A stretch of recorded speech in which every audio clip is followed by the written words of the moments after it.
So hello everyone, welcome to my channel once again. So आज हम अपना फिर से कंटिन्यू करेंगे वही same chapter, that is the revolt of 1857। And beginning हमने कहाँ से हुई थी, कैसे हुई थी, ये हमने अपने प्रीवियस स्लाइड में देख ही लिया था, स्टडी कर लिया था। और वो थी आपका जो बिगनिंग हुई थी, एक्चुअल रिवोल्ट जो स्टार्ट हुआ था वो मेरठ से हुआ था, लेकिन इसका सीड जो है वो सोन हुआ था बैरकपुर में ही। ठीक है, तो यहाँ पर आप होल्ड डाउन, यहाँ पर आप थोड़ा सा आप ये देख सकते हो, यहाँ पर लिखा हुआ है कि जो शुरुआत हुई है, जो सीड मतलब सोन किया गया है वो बैरकपुर में ही हुआ है। यहाँ पर आप ये देखिए, इधर लिखा हुआ है Barrackpore. Okay, shot dead an European officer. तो यहाँ पर मंगल पांडे ने एक यूरोपियन ऑफिसर को जो है मार दिया था, उसको गोली मार दी थी। That is why it is written over here dead, shot dead. Okay, so ना ही was sepoy infantry in the 34 Bengal native infantry में ये सिपॉय थे मंगल पांडे। तो ये हमने स्टडी कर ही लिया था। बिगनिंग ऑफ द रिवोल्ट यहाँ से हुआ था। उसके बाद बिगनिंग ऑफ रिवोल्ट में हम कुछ और चीजों पे जाते हैं थोड़ा सा डिटेल में। 24 अप्रैल 1857 में आप यहाँ पर देख सकते हो, 7 Awadh regular cavalry sepoys refuse to Enfield rifle. मतलब जो 7th अवध इरेगुलर कैवलरी जो आर्मी थी, सिपॉइज की जो आर्मी थी, उन्होंने ये एनफील्ड राइफल को यूज करने से मना कर दिया था। ठीक है, और उसके वजह से मतलब सबसे पहले इन्होंने मतलब रिफ्यूज किया, इस चीज को बिल्कुल यूज करने से मना कर दिया कि हम भाई ये यूज नहीं करेंगे। The sipahi mutinied and spreaded the message and communicated 48 native infantry. अब जो 7th इन्फेंट्री कैवलरी थी, 7th कैवलरी जो आर्मी की यूनिट होती है, ये अलग अलग यूनिट्स होती हैं। 7th अवध रेगुलर है, ब्रिटिशर्स के टाइम पे इस तरीके की यूनिट होती थी। आज हमारे आर्मी में जो यूनिट्स है वो थोड़ी अलग है, क्योंकि उस टाइम से लेकर 75 ईयर्स हो गए हमारे देश को आजाद हुए। तो 75 ईयर्स से लेकर अब तो बहुत सारी यूनिट्स के नेम चेंज हो चुके हैं। बहुत सारी हमारी नई आर्मी बनी है, बहुत सारे हमारी नई यूनिट्स बनी है, ब्रिगेड्स बनी है। तो ये जो मैंने ये वर्ड बोला brigade, because I am from army background, तो आई नो कि आर्मी में क्या क्या चीजें चेंजेस होती हैं, क्या नई चीज आती है, क्या पहले से क्या चीजें चाहिए। तो ब्रिगेड्स होती हैं, यानी कि अलग अलग यूनिट्स होती हैं, और कई सारी यूनिट्स जो है मिलके एक ब्रिगेड बनाती है। ठीक है, तो डिफरेंट डिफरेंट यूनिट्स का नेम है। लाइक जैसे my father is in the signals की यूनिट्स अलग होती है, इन्फेंट्री अलग होती है जो पैदल सेना होती है। ठीक है, कैवलरी, उस टाइम पर कैवलरी बोला जाता था, आज कैवलरी नहीं बोला जाता। अटलरी आर्मी अलग होती है। अटलरी वो होती है जो गोला बारूद लेकर चलती है। इन्फेंट्री वो होती है जो पैदल जो है हमला करती है किसी भी एनिमी या दुश्मन कंट्री पे। ठीक है, तो इस तरीके की अलग अलग यूनिट्स होती हैं। तो जो 7th अवध इरेगुलर कैवलरी के जो सिपाहीज थे, उन्होंने 48th नेटिव इन्फेंट्री को ये चीज कम्युनिकेट करी कि भाई यहाँ पर हम ये वाली एनफील्ड राइफल जो है हम ये यूज नहीं करेंगे। दैट एंगर्ड यूरोपियंस एंड दस फ्यू गॉट अरेस्टेड। और जिसके वजह से क्या हुआ, यूरोपियंस इस बात को लेकर जो है बहुत ज्यादा नाराज हो गए, बहुत ज्यादा गुस्सा हो गए। और उन्होंने क्या किया, जो ये बातें स्प्रेड कर रहे थे, जो सिपाहीज वगैरह थे, उनको कुछ सिपाहीज को जो है उन्होंने अरेस्ट कर लिया। ठीक है, तो ये था इनका ना। All prisoner soldiers got rescued by other soldiers. अच्छा, कुछ सोल्जर्स को यूरोपियंस ने इम्प्रीजन किया हुआ था, जेल में उठा के डाला हुआ था। ठीक है, तो जिसके लिए इन्होंने क्या किया, जो वो सिपाहीज थे, जो सोल्जर्स थे जिन्होंने बगावत करी ब्रिटिशर्स के अगेंस्ट में, उन सिपाहीज ने जो है जो अंदर इम्प्रीजन थे उनको जो है वहां से छुड़ा लिया। ठीक है, and killed other Europeans present there. और वहां पर जितने भी यूरोपियंस थे, यानी कि जो ब्रिटिशर्स थे वहां पर उस टाइम पर जितने भी यूरोपियंस थे, उनको जो इंडियन सिपाहीज थे हमारे, उन्होंने इन यूरोपियन सोल्जर्स को मार दिया, जान से खत्म कर दिया। ठीक है, under the command of general Bhagat Khan. और इसके जो कमांडर थे, मतलब जिन्होंने इन सारे सिपाहीज को एकजुट किया और ब्रिटिशर्स के खिलाफ बगावत करने में जो है हेल्प किया सबको, वो थे आपके भक्त खान। भक्त खान सिपाही मार्च टू दिल्ली। और ये इसके बाद इन्होंने जो है मार्च किया, दिल्ली की तरफ को मार्च किया, and approached Bahadur Shah the last Mughal emperor. और जो लास्ट आपके मुगल एम्परर थे बहादुर शाह, उसको अप्रोच किया मतलब ब्रिटिशर्स के खिलाफ जो है भाई हम इस तरीके की जंग छेड़ रहे हैं और आपको हमारा साथ इसमें देना पड़ेगा। ठीक है, इस चीज के लिए इन्होंने अप्रोच किया। ठीक है, तो ये सारी थी कुछ बिगनिंग की चीजें थी रिवोल्ट की। And 10 May 1857 in Meerut the actual revolt began. और एक्चुअल रिवोल्ट जो था वो 10 मई 1857 को मेरठ में जो है ये रिवोल्ट स्टार्ट हो गया। ठीक है, नेक्स्ट हम जाते हैं अपनी नेक्स्ट स्लाइड की तरफ। Important centres associated with 1857 revolt में कौन कौन से जो इंपॉर्टेंट सेंटर थे वो कौन कौन से थे। ठीक है, तो इंपॉर्टेंट सेंटर रहे हमारे बिहार। ठीक है, ये आप देख सकते हो, बिहार, बरेली बहुत इंपॉर्टेंट सेंटर रहा हमारा। झांसी, उसके बाद फिर पहुंचे ये लोग कानपुर पहुंचे। ये कब पहुंचा ये रिवोल्ट? धीरे धीरे बढ़ता बढ़ता कानपुर पहुंचा। After that it rose to Lucknow and इसके बाद ये पहुंचा आपका दिल्ली। ठीक है, यहाँ ये पहुंचा रिवोल्ट। तो ऐसे ऐसे ऐसे ऐसे ऐसे ऐसे ऐसे होते होते ये रिवोल्ट जो है यहाँ तक आया। तो मेन सेंटर्स आप इस जो ये पिक्चर बनी हुई है, इस पिक्चर से आपको जो है main centres of the revolt easily learn हो जाएंगे। अगर आप ये पिक्चर देखते हैं तो उससे आपको पता चल जाएगा बिहार, बरेली, झांसी, कानपुर, लखनऊ और दिल्ली। दिल्ली तक फिर ये रिवोल्ट जो है आपका पहुंचा। ठीक है, नेक्स्ट स्लाइड पे हम जाते हैं। Spread of revolt. Spread of revolt, revolt किस तरीके से फिर बाद में और स्प्रेड हुआ। दिल्ली, भक्त खान अप्रोच बहादुर शाह। भक्त खान ने बहादुर शाह को अप्रोच किया इस रिवोल्ट में पार्टिसिपेट करने के लिए। Proclaimed to be the leader of the revolt, और उनको कहा कि आप जो है इस रिवोल्ट के लीडर हम आपको बनाना चाहते हैं। Revolt began and later suppressed by John Nicholson sorry. ये रिवोल्ट चला, स्टार्ट हुआ, बिगेन हुआ, काफी आगे तक गया। ठीक है, लेकिन बाद में बहुत देर तक इस रिवोल्ट की जो है चीजें रही, मतलब स्प्रेड रहा काफी देर तक। लेकिन बाद में जो है इस रिवोल्ट को सप्रेस्ड कर दिया जॉन निकोलसन के द्वारा। इसको क्रस्ट कर दिया, इस रिवोल्ट को खत्म कर दिया। यानी कि वहां पे जितने भी रिवोल्ट में जितने भी पीपल्स थे उन सबको मार दिया गया। ठीक है, नेक्स्ट बहादुर शाह इम्प्रीजन। बहादुर शाह को इम्प्रीजन कर दिया गया, उठा के जेल में डाल दिया गया। Rangoon and died later. Rangoon की जेल में डाल दिया गया जो कि म्यांमार में है, बर्मा। ठीक है, बाद में वो वहीं पे उसी जेल में जो है उसको मार दिया गया बहादुर शाह जफर को, या वो खुद मर गए, अपनी एज होने की वजह से वो मर गए, या मार दिया गया, nobody knows about it. Okay, Bhagat Khan died in the battle. और भगत खान जो थे वो आखिरकार लड़ते लड़ते जो थे वो इस रिवोल्ट में भी मारे गए। तो ये आप देख सकते हो, ये है पिक्चर हमने भगत खान की डाली है, ये है जो है हमारे बहादुर शाह जफर की पिक्चर हमने डाली है, और ये है वो ब्रिटिश जॉन निकोलसन जिन्होंने इस रिवोल्ट को पूरी तरीके से क्रस्ट किया। ओके, नेक्स्ट हम जाते हैं अपनी नेक्स्ट स्लाइड की तरफ। कानपुर में किस तरीके से इस रिवोल्ट ने जो है शुरुआत करी, किस तरीके से बढ़ा ये रिवोल्ट। कानपुर में आपके जो रिवोल्ट लड़ रहे थे वो थे आपके Nana Saheb, son of last Peshwa बाजी Rao second of Maratha umpire. Maratha umpire के लास्ट पेशवा थे बाजीराव सेकेंड, नाना साहेब, जो कानपुर में रिवोल्ट लड़ रहे थे। ठीक है, अब कानपुर में रिवोल्ट लड़ने के बाद जो है तात्या टोपे थे, journal of the Nana Saheb. Tatya Tope journal थे जो कि लीड तो नाना साहब कर रहे थे, जो उनके नेक्स्ट जो सारा देख रहे थे रिवोल्ट को, वो आपके तात्या टोपे थे। Revolt suppressed bye general Havelock. तो जो ये रिवोल्ट जो है यहाँ पर ब्रिटिशर्स ने भी यहाँ पर अपनी आर्मी भेजी।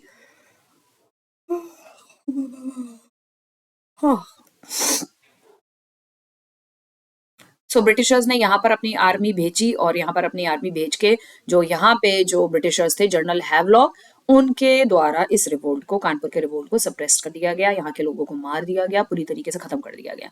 Nana Saheb refuse to surrender. Nana Saheb, ये कहा जाता है कि नाना साहेब ने सरेंडर करने से रिफ्यूज कर दिया, मना कर दिया था। एंड एस्केप टू नेपाल, और ये जो थे नेपाल भाग गए थे। अब बाद में ये नेपाल जाके जो है बाद में ये मर गए वहां पर। ठीक है, अब ब्रिटिशर्स ने इनको ढूंढ के मार दिया या ये खुद अपनी एज से मर गए, ये भी जो है आज तक किसी को नहीं पता है। ठीक है, सो ये नेपाल भाग गए और वहां उनकी डेथ हुई, या ब्रिटिशर्स ने ही इनको ढूंढ के मार दिया, this nobody knows. Okay, anyways, so next आते हैं तात्या टोपे के बारे में। तात्या टोपे जो थे इसी जंग के दौरान, जब उनको सप्रेस किया गया, मारा जा रहा था जब सबको, तो इसी रिवोल्ट के दौरान जो थे ये कहीं जंगल में जाकर जो थे वो हाइड हो गए थे, जंगल में कहीं छुप गए थे, betray by his zamindari friends. लेकिन इनके एक जमींदार का इनका कोई जमींदार था इनके एरिया का, तो उसका एक कोई फ्रेंड था, उसने इनके साथ धोखा किया। ठीक है, ये जंगल में छुपे हुए थे और उसने इनके साथ धोखा किया, और इसी धोखे के वजह से जो है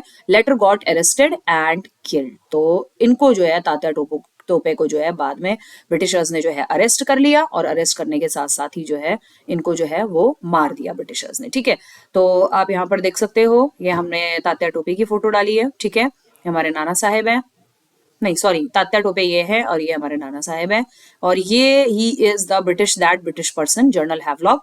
ओके, जो कि जिन्होंने कानपुर के जो रिवोल्ट 1857 था कानपुर में जो चल रहा था उसको इन्होंने सप्रेस्ड कर दिया था, क्रश्ड कर दिया, खत्म कर दिया था। ठीक है, ओके, नेक्स्ट स्लाइड की तरफ हम जाते हैं। अब लखनऊ के रिवोल्ट के बारे में हम देखते हैं कि लखनऊ में जो है किस तरीके से रिवोल्ट चल रहा था और किसने सप्रेस किया, क्या हुआ। तो लखनऊ में तो बेगम हजरत महल जो थी वो इस रिवोल्ट ऑफ 1857 को लीड कर रही थी। क्वीन ऑफ अवध हैं ये, वाइफ ऑफ वाजिद अली शाह, और ये वाजिद अली शाह की क्वीन है, यानी कि उनकी वाइफ थी। ठीक है, हर सन कादिर, कादिर जो था उनका सन, उनका बेटा जो था, वो भी ये लड़ाई में जो है लड़ रहा था। ठीक है, लेकिन इस लड़ाई के लड़ने के ही दौरान, ठीक है, जब लड़ाई लड़ी जा रही थी उसी दौरान जो है ब्रिटिश ऑफिशियल किल्ड, ठीक है, killed British official Henry Lawrence.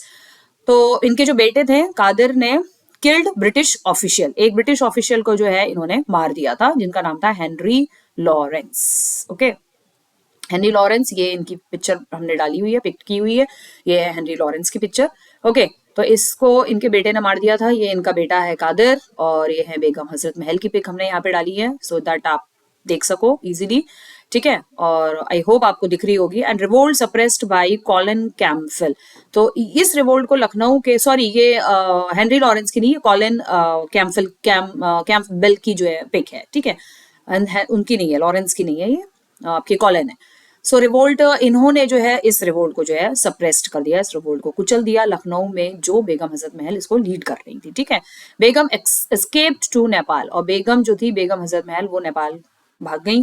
ठीक है, चली गई अपने आप को छुपाने के लिए, उसके बाद वो वहां रही होंगी। फिर उनका बेटे का क्या हुआ, nobody knows, may be she got married again, और उनकी फैमिली क्या पता होगी नहीं होगी, ऐसा कुछ किसी को पता नहीं है अभी। ठीक है, सो ये थी लखनऊ के रिवोल्ट की कहानी। अब हम आ जाते हैं झांसी की तरफ। तो झांसी जो कि मेन सेंटर हमारा शुरू से रहा है, झांसी जो कि काफी फेमस रहा है इन 1857 के रिवोल्ट को लेकर, काफी फेमस रहा झांसी। साथ ही साथ मेन जो इसका झांसी का फेमस होने का जो रीजन था वो थी आपकी झांसी की रानी। ठीक है, तो झांसी की रानी और ये थे हमारे तात्या टोपे, जिनका मेन रोल था झांसी में रिवोल्ट ऑफ 1857 लड़ने का, जो इस रिवोल्ट को आगे बढ़ाने का मेन ये दो पर्सन्स थे। ठीक है, Rani Lakshmibai, a brilliant sepoy equal to man कहा जाता था इनको, कि मैन के बराबर हैं, किस तरीके से लड़ाई लड़ती है। आप बचपन से झांसी की रानी की स्टोरीज वगैरह आप पढ़ते हुए आ रहे हैं, स्टडी करते हुए आ रहे हैं, so you no.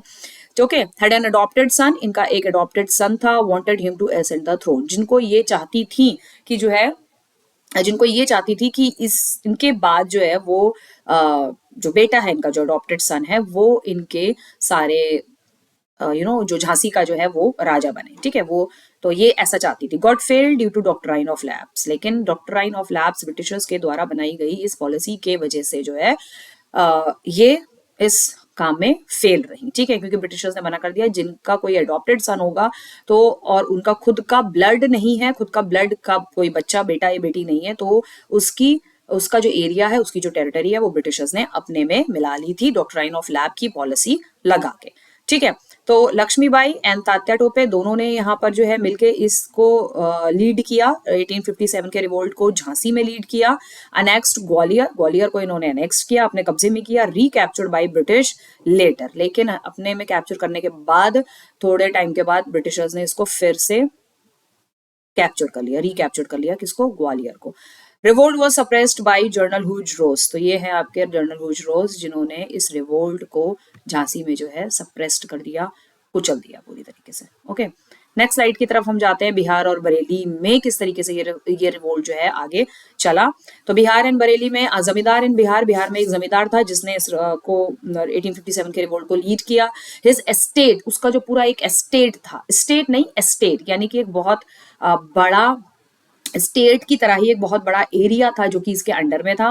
Was abducted by British without his knowledge, तो इनकी बिना नॉलेज के एक ब्रिटिश ऑफिशियल ने जो है इनका पूरा एस्टेट, पूरा जमींदार थे ना क्योंकि, तो पूरी जमीन जो थी वो हड़प ली, किसने, मेजर विंसेंट आयरे ने। ठीक है, और ये हैं आपके कुंवर सिंह जो कि जमींदार थे बिहार के, जिनका नाम यहाँ दिया है।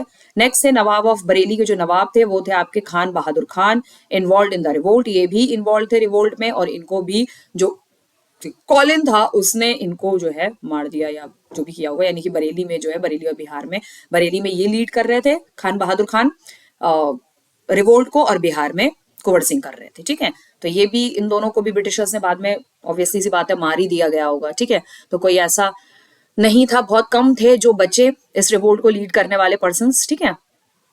नेक्स्ट हम देखते हैं सेंटर्स ऑफ रिवोल्ट दिया हुआ है, लीडर्स एंड ब्रिटिश सप्रेस। तो सेंटर्स ऑफ रिवोल्ट है कि कौन कहाँ कहाँ पे सेंटर थे रिवोल्ट के, और लीडर कौन कौन थे उस रिवोल्ट के, ठीक है। यहाँ से हम दिखा देते हैं आपको, ये है आपके, ये लीडर्स के नेम दिए हुए हैं हमने।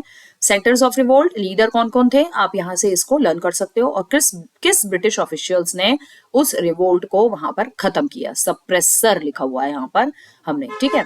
सो पहला था revolt, centre of the revolt Delhi, वहां पे थे आपके Bahadur Shah second and general भक्त खान थे, और किसने इसको सप्रेस किया, जॉन निकोलसन ने। उसके बाद कानपुर हम सेंटर जाते हैं तो नाना साहेब एंड तात्या टोपे थे, जो कि किसने किया, जनरल हैवलॉक ने। नेक्स्ट हम जाते हैं लखनऊ, बेगम हजरत महल थी, लीड कर रही थी कॉलिन कैंपवेल ने, कैंपबेल, ओके। नेक्स्ट जाते हैं हम झांसी की तरफ, तो झांसी में रानी लक्ष्मीबाई, बट ऑब्वियस सी बात है, एंड जनरल ह्यूज रोज ने इस रिवोल्ट को झांसी में सप्रेस किया। बिहार में कुंवर सिंह थे, मेजर विंसेंट अय्यर ने इसको खत्म किया। बरेली में खान बहादुर खान, कॉलिन कैंपबेल, ठीक है। तो ये सारे लीडर्स थे और ये सारे प्लेसेस थी, सेंटर ऑफ द रिवोल्ट था जो कि, और साथ ही साथ किसने उस रिवोल्ट को सप्रेस किया वो यहाँ पर हमने दिया हुआ है आप लोगों के लिए। ओके, नेक्स्ट आते हैं हम causes of the failure. Causes of the failure of the revolt क्या थे, सबसे मेन रीजन क्या था रिवोल्ट के फेल होने का। तो reason for the failure of the 1857 revolt, बहुत सारे रीजंस थे इसमें, कोई एक आध रीजन नहीं था, ठीक है। तो एडमिनिस्ट्रेटिव रीजंस थे, मिलिट्री रीजंस थे, आइडियोलॉजिकल रीजंस थे। तो सबसे पहले हम जाते हैं आपके एडमिनिस्ट्रेटिव रीजंस की तरफ, जो मैंने यहाँ पे आपका जूम कर दिया है। Now there was no planning among the rebels, it was an unorganised effort. अच्छा, यहाँ पर ये कह रहे हैं कि इनके पास किसी भी तरीके की प्लानिंग नहीं थी, बस जहां से जिसका जो गुस्सा उमड़ा, गुस्सा दिखा, उसने वहां पर रिवोल्ट जो है वो छेड़ दी, रिवोल्ट स्टार्ट कर दी। कोई एक ऑर्गेनाइज्ड तरीके से इन्होंने एफर्ट्स नहीं लगाए थे, कोई प्लानिंग नहीं करी थी, जिस वजह से रिवोल्ट जो था वो आगे नहीं चल पाया। अगर आगे के रिवोल्ट को अगर आगे चलाना था तो उसके लिए आगे की प्लानिंग प्रॉपरली करनी चाहिए थी इनको, लेकिन ऐसा कुछ प्लानिंग नहीं करी। ओके, नेक्स्ट जो पॉइंट इसी में बताया गया है एडमिनिस्ट्रेटिव रीजंस में ही, नेक्स्ट पॉइंट जो बताया गया वो है द लीडरशिप वाज वीक। ये कहा जा रहा है कि लीडरशिप जो है बहुत वीक थी, और there was no direction to the movement. Movement के लिए किसी तरीके का कोई डायरेक्शन नहीं था कि मूवमेंट को जो है किस तरफ को चलाना है, किस तरफ से क्या करना है, इस तरीके का कोई ऐसा कोई डायरेक्शन प्रॉपरली किसी को बताया नहीं गया था, ठीक है। लीडरशिप वीक थी, यानी कि एक तरफ तो देखो लीडर किसको बनाया, बहादुर शाह जफर को, जो कि आई थिंक सो, मुझे जहां तक लगता है जब रिवोल्ट ऑफ 1857 हुआ तो एट टाइम पे जो बहादुर शाह जफर था वही शायद 50-60 के आसपास रहा होगा, ठीक है। अब वो 50-60 के आसपास की एज में वो क्या लीडरशिप करेगा, वो क्या रिवोल्ट को आगे बढ़ाएगा, क्या लड़ाई करेगा, किस तरीके से लड़ेगा, क्या स्ट्रैटेजी होगी। एक यंग माइंड 25 से 30 या 35 साल वाला एक किंग या राजा जो कभी बहादुर शाह सेकंड जो है कभी रहे, तो अब वो 60 की एज में अप्रॉक्स थे, क्योंकि according to the history book जब ये रिवोल्ट ऑफ 1857 हुआ तो वो 60 की एज में थे, ठीक है। तो अब उस 60 की एज में आई डोंट थिंक सो, क्या कोई भी नहीं सोच सकता कि एक पर्सन जो है वो लड़ाई लड़ेगा, घोड़े पे चढ़ के तुबड़ुक करके आएगा और सारे दुश्मनों को खत्म करेगा, ब्रिटिशर्स को खत्म करेगा, वो भी ब्रिटिशर्स से लड़ाई लड़ना बहुत आसान नहीं था, ठीक है, एट दैट टाइम ऑल्सो। तो ये बड़ा डिफिकल्ट सा टास्क था, ठीक है। तो था, ऑब्वियसली सी बात है, डिफिकल्ट तो टास्क था ये, ठीक है। लेकिन ये इसी वजह से लीडरशिप जो थी काफी वीक मानी गई, ठीक है। तो लीडरशिप किसी यंग हाथों में, 30 से 35 साल के किसी अच्छे किंग के हाथों में अगर दी जाती तो शायद मच बेटर रिजल्ट्स होते हैं इसके, ठीक है। तो आई थिंक सो, मुझे भी कहीं हद तक ये लगता है कि लीडरशिप वीक रही। दूसरा देखो, बहादुर शाह हो गए सेकंड, उसके बाद बेगम हजरत महल उनको दी है, ठीक है। वुमेन्स, हाँ, झांसी वाला जो सीन था, झांसी की रानी वहां पर लीड कर रही थी, ठीक है, वो ठीक था। तो क्योंकि वो it's equal to the man, और वो पहले से ही स्टार्ट से ही वो लड़ाई में काफी आगे पार्टिसिपेट रहती थी, और उनको तलवारबाजी करना, घुड़सवारी करना, ये सारी चीजें उनको बहुत पसंद थी। और जहां तक उन्होंने कोशिश बहुत हद तक करी, झांसी को बचाया, ग्वालियर को बचाया, लेकिन एट लास्ट क्योंकि अकेली लेडी थी, ब्रिटिशर्स के पास आर्म्स एंड एम्बिशंस बहुत एडवांस थे एट दैट टाइम, डेवलपमेंट उस टाइम ब्रिटिशर्स के पास बहुत ज्यादा था, उसकी नेवी बहुत स्ट्रांग थी, उसके ऑफिसर्स, हमारे इंडियन ऑफिसर्स तक ब्रिटिश आर्मी में थे, और ब्रिटिश आर्मी के जो यूरोपियंस भर्ती कराते थे वो बड़े लंबे चौड़े टॉल हाइटेड होते थे। हमारे यहाँ इंडिया में इतने सैनिक जो झांसी की रानी थी उनके पास इतने, लक्ष्मीबाई के पास इतने नहीं रहे होंगे सिपॉइज वगैरह, ठीक है। तो यहाँ पर लीडरशिप इस वजह से, बेगम हजरत महल जो कि लीड जरूर कर रही थी लेकिन शायद उनके पास भी वो लीडरशिप वाली क्वालिटी नहीं थी, ठीक है, कि वो आगे रिवोल्ट को लेके जा पाती, ठीक है। सो दैट इज वाई यहाँ पर ये दिया हुआ है कि लीडरशिप जो थी वो काफी ज्यादा वीक रही है, ठीक है। नेक्स्ट हम जाते हैं अपने मिलिट्री रीजंस की तरफ। So British army was superior in organisation, obviously सी बात है, उनका ऑर्गेनाइजेशन जो था, आर्मी उसकी उनकी ब्रिटिशर्स की काफी स्ट्रांग थी, वेल ऑर्गेनाइज्ड आर्मी थी, कहाँ से किस तरफ से अटैक करना है, किस तरफ से जाना है, कहाँ से किसको रोकना है, एंड ऑल दैट, ओके, सारी चीजें। सो British army had unlimited supplies, और ब्रिटिश आर्मी के पास आर्म्स और अम्यूनिशंस की अनलिमिटेड सप्लाई थी। वो यूरोप से हथियार मंगाते मंगाते मंगाते जा रहे थे, और उनका जो स्टोर था वो हथियारों से भर रखा था उन्होंने। तो हमारे इंडियन सिपॉइज के पास ना, किंग्स के पास इतना ज्यादा आर्म्स एंड एम्बिशंस की इतना ज्यादा स्टोरेज थी नहीं, ठीक है। तो आर्म्स एंड एम्बिशन की भी कहीं ना कहीं जो है कमी रही है। The rebels had limited supply and outdated ammunition. तो जो रिबेल्स थे, मतलब हमारे वाले जो थे, वहां पर आउटडेटेड एम्यूनिशंस थे, आर्म्स एंड एम्यूनिशन, पुराने टाइप के बंदूकें और ये सारी चीजें यूज करते थे वो। और दूसरी बात, सप्लाई भी इतनी ज्यादा, मैंने अभी बताया ना कि स्टोरेज इतनी ज्यादा, हमारे इंडियन सिपॉइज या इंडियन किंग्स ने, लक्ष्मीबाई ने, बेगम हजरत महल ने, तात्या टोपे ने, जिन्होंने लीड किया, मंगल पांडे ने, ठीक है, और इधर कुंवर सिंह ने, जिन्होंने भी बिहार बरेली जो इन्होंने भी लीड किया, जिन राजाओं ने, जिन किंग्स ने, तो इनके पास भी इतनी स्टोरेज, आर्म्स एंड एम्यूनिशन की इतनी स्टोरेज नहीं थी, ठीक है। नेक्स्ट हम अपने नेक्स्ट रीजन के पास जाते हैं, that is ideological reasons. Ideological reasons क्या थे? आइडियोलॉजिकल रीजंस ये थे कि all section did not participate in this revolt, यानी कि उस टाइम पे सारे सेक्शंस ऑफ सोसाइटी के, मतलब सारे सोसाइटी जो था उस टाइम पे, सारे राजा, सारे किंग्स ने पार्टिसिपेट नहीं किया था, ठीक है। प्रिंसेस एंड एजुकेटेड क्लास, और जो पढ़े लिखे, जो बहुत ज्यादा एजुकेटेड क्लास था उस टाइम पर, उन्होंने भी पार्टिसिपेट नहीं किया। क्यों? क्योंकि उनको तो ब्रिटिशर से फायदा मिल रहा था, वो सोच रहे थे हम क्यों भैया इस लड़ाई में कूदें, ठीक है, हमको एजुकेशन मिल रही है, हमको ब्रिटिशर्स जॉब्स दे रहे हैं, और ये होता भी था, ठीक है। ब्रिटिशर्स जो हाई फाई होते थे, एजुकेटेड होते थे, पैसे वाले होते थे, बहुत बहुत सारे राजा ऐसे थे जो कि ब्रिटिशर्स के साथ मिल गए थे एट दैट टाइम, क्योंकि उनको ये था कि हमें अपनी जान बचानी है, हमें अपने बच्चों की जान बचानी है, और ब्रिटिशर्स जो कहेंगे वो हम करेंगे। तो बहुत सारे प्रिंसेस ने, बहुत सारे किंग्स ने, बहुत सारे एजुकेटेड क्लासेस, एजुकेटेड पर्संस ने इस रिवोल्ट ऑफ 1857 में पार्टिसिपेट नहीं किया था। Now there was no alternative to feudalism put forth by the rebels. So कोई ऐसा अल्टरनेटिव नहीं बन रहा था कि जो है रिबल्स के सामने फ्यूडलिज्म को रखा जाए। Feudalism put forth by the rebels, ठीक है, रिबल्स के सामने इन चीजों को रखा जाए। तो फ्यूडलिज्म आपको पता ही है कि इक्वल राइट देना, ठीक है। तो इक्वल राइट, रेबेलियन जो रेबल्स थे उनको इक्वली ट्रीट करना है, या इक्वल सारी चीजें करने का रेबल्स ने जो है प्रस्ताव रखा था, ठीक है, अल्टरनेटिव रखा था ब्रिटिशर्स के सामने, उसको भी जो है ब्रिटिशर्स ने मना कर दिया, ओके। सो नेक्स्ट हम आते हैं अपने revolt of impact of revolt पे, ठीक है, कि रिवोल्ट का क्या इम्पैक्ट पड़ा। पॉलिसी चेंज, रिवोल्ट का इम्पैक्ट ये पड़ा कि कुछ ब्रिटिशर्स ने कुछ पॉलिसीज जो है चेंज कर दी। मैं आपको यहाँ पे जूम करके दिखा देती हूँ ताकि आप यहाँ पे सही से इसको स्टडी कर सको, ओके। सो अब यहाँ पे देख सकते हैं, it announce that the policy of territorial extension was to be abandoned. जो टेरिटरी का एक्सटेंशन है, एक नई पॉलिसी निकाली कि जो टेरिटोरियल एक्सटेंशन है, जिसकी जितनी टेरिटरी है, जो किंग जिस टेरिटरी में रहता है उसको बढ़ा नहीं सकता, territorial extension was to be abandoned. The native, जो नेटिव हैं रूलर्स, जो वहां के रहने वाले जो रूलर्स हैं, were assured of the safety of their territory, rights and honour if they cooperated with Britishers. So इन्होंने नई पॉलिसी ये निकाली कि अगर जो है कोई भी राजा, अगर वो अपनी टेरिटोरी को एक्सटेंड करना चाहता है तो वो टेरिटोरी को अपनी तभी एक्सटेंड कर पाएगा। Territorial extension was to be abundant, ठीक है, उसको छोड़ दिया गया, खाली छोड़ दिया गया, उसको अबंड कर दिया गया कि अगर किसी को भी, जो यहाँ के जो राजा हैं, जो नेटिव ओके, सो जो है इसमें इस नई पॉलिसी में ये कहा गया कि जिनकी भी अपनी टेरिटोरियल एक्सटेंशन है वो उनको त्यागना पड़ेगा, ठीक है, छोड़ना पड़ेगा टेरिटोरियल जिन्होंने आगे आगे तक अपना जो है एक्सटेंशन कर रखा है, और साथ ही साथ उनकी उनको जो है ब्रिटिशर्स जो है उन किंग्स को जो छोड़ देंगे उन किंग्स को जो है ब्रिटिशर्स सेफ्टी प्रोवाइड करेगी फॉर देयर टेरिटोरियल, ठीक है, टेरिटरी के लिए उनकी जो उनकी टेरिटरी होगी उसके लिए वो सेफ्टी प्रोवाइड करेगी, sorry,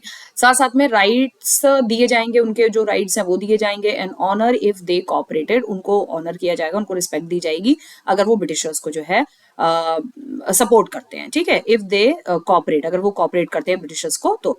right of rulers to adopt a child in the absence of natural heir was accepted. अब यहाँ पर क्या हुआ कि ब्रिटिशर्स ने ये चीज एक्सेप्ट कर ली है कि अगर किसी का नेचुरल हायर नहीं है, यानी कि उसका खुद का अगर कोई बेटा या बेटी नहीं है नेचुरल, उसका कोई बेटा खुद का ब्लड जो है ब्लड वाला कोई बेटा बेटी नहीं है, तो वो बच्चे को जो है हायर कर सकता है और वो आगे चल के उस जमीन का, उस जगह का या उस राज्य का, उस किंगडम का जो है वो राजा कहलाएगा। इस चीज को ब्रिटिशर्स ने एक्सेप्ट कर लिया, ठीक है।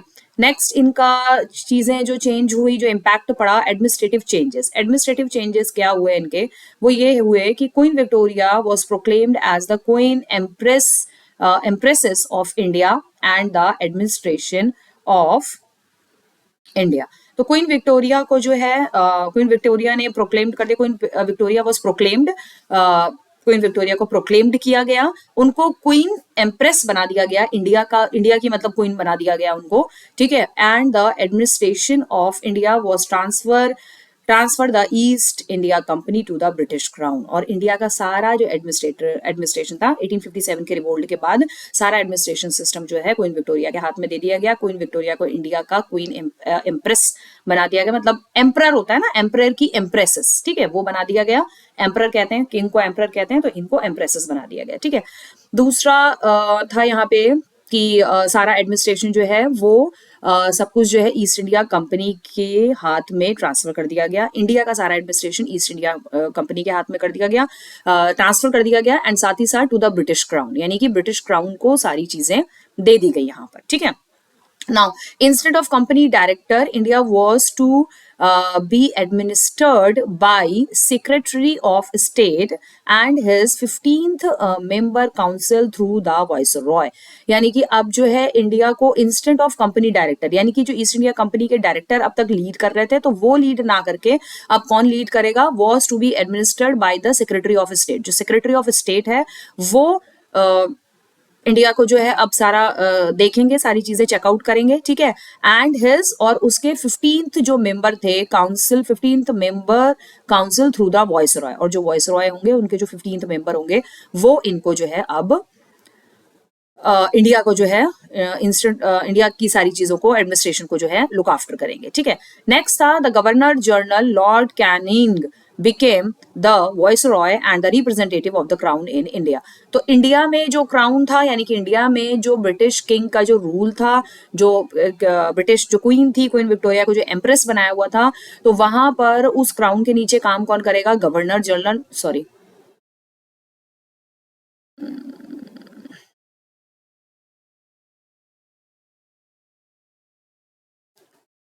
ठीक है, तो ये आपके गवर्नर जनरल लॉर्ड कैनिन जो है वर्क करेंगे, ठीक है। Okay, governor general Lord Canning, the viceroy and the representative of the crown in India. तो ये वॉइसरॉय बने, गवर्नर जनरल हुए, governor general and the viceroy, governor general और इनके जो वॉइसरॉय थे वो, and the representative of the crown in India. तो इंडिया में जो क्राउन था ब्रिटिश का, क्वीन का, ठीक है, तो उसको रिप्रेजेंट कौन करेगा, ये वॉइसरॉय, और इनका जो जो गवर्नर जनरल है वो इसको रिप्रेजेंट करेंगे, ओके, ठीक। नाउ नेक्स्ट इज आपका आता है, नेक्स्ट इनकी थी एडमिनिस्ट्रेटिव डिसेंट्रलाइजेशन। एडमिनिस्ट्रेशन का डिसेंट्रलाइजेशन हो गया, सारा एडमिनिस्ट्रेशन जो है वो एक जगह पे हो गया, डिसेंट्रलाइजेशन हो गया। And financial decentralisation was created and carried out by Lord Ripon and Lord Mayo respectively. और जो फाइनेंशियल जितना भी डिसेंट्रलाइजेशन था वो सारी चीजें जो थी वो किसने फाइनेंशियल चीजें सारी कौन हैंडल करेगा, वो करेगा, was created by the Lord Ripon and Lord Mayo. इस चीज को सारे क्रिएट करेंगे, फाइनेंशियल चीजों को सारा हैंडल करेंगे, कैरीड करेंगे, कैरीड यानी कि वही लोग जो है आगे सारा इसको लेके जाएंगे, ठीक है, सारी चीजें आगे बढ़ाएंगे इंडिया का एडमिनिस्ट्रेशन। ओके, नेक्स्ट आता है आपका रीऑर्गेनाइजेशन ऑफ आर्मी। अभी आर्मी को भी जो है दोबारा रीऑर्गेनाइज किया गया। Number of British soldier was increased and all the higher post and key position were filled by the British officials. British officials ऐसे होना चाहिए यहाँ पर, बट एनीवेज ओके।